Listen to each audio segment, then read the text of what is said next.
the infeed should stop on the left-hand side. We've now defined our ranges, when the infeed is on the left, when it's on the right, and when it's once again on the left.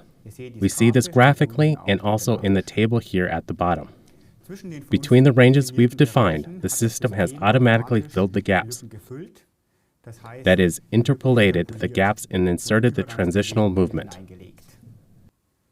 In addition to the pure positional relationship, we're also interested in the speed, the acceleration, and the jerk of the slave axis. We can also have this displayed by inserting an additional figure. And now we see the speed, the acceleration, and also the jerk of the slave axis, that is, of the infeed. Here we see, however, that with this type of interpolation, there are jumps in the acceleration. Everything is displayed to us here at the top with this warning. The system tells us that we don't have a smooth traversing movement. Of course, this can be optimized by adjusting the transitional movements. To do this, we open the characteristics and switch over to the VDI-based optimization, where we can now precisely define the acceleration, the speed, and the jerk for this traversing movement, along with the type of interpolation. From this setting alone, we can already see that the jump in the acceleration has disappeared, resulting in a smoothly changing speed emerging here, and overall a very smooth traversing movement. We apply the same method for the second transition. We switch over to VDI-based optimization, and we now can see a smooth traversing movement. With these steps, we've created our cam disk, that is, our positional relationship between the press and the infeed. Now we actually want to use this in order to couple both axes. We go into our user program and add the function in our next network in order to couple the infeed.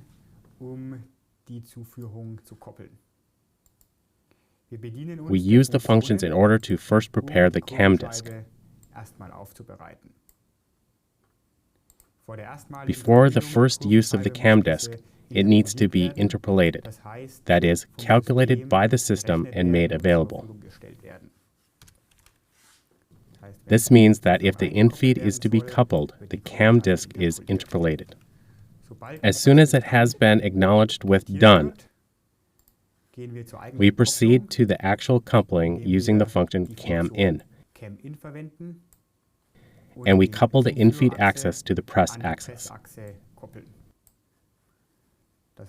This means simply dragging the press here as the master axis, the infeed as the slave axis, and both axes are to move in a coupled manner through the positional relationship we've just defined. The whole procedure should be launched as soon as the cam disk here at the top is available.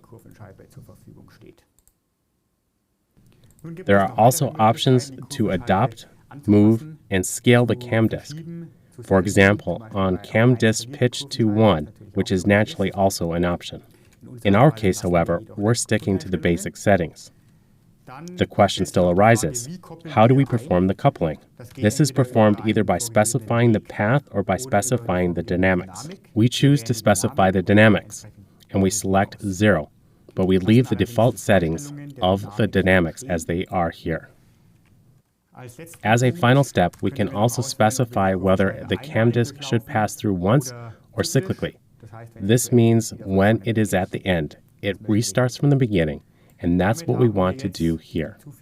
We've now coupled the infeed to the press via the cam disk we just defined. In order to stop the infeed axis again, that means to uncouple the infeed. We need to add positioning command to halt the infeed at 0, and therewith stop and uncouple it. That's it. We've managed to couple both axes that quickly. Let's once again review the final result here on the configuration. We see the right axis moving continuously, and the left axis is coupled by the SIMATIC via the cam disk.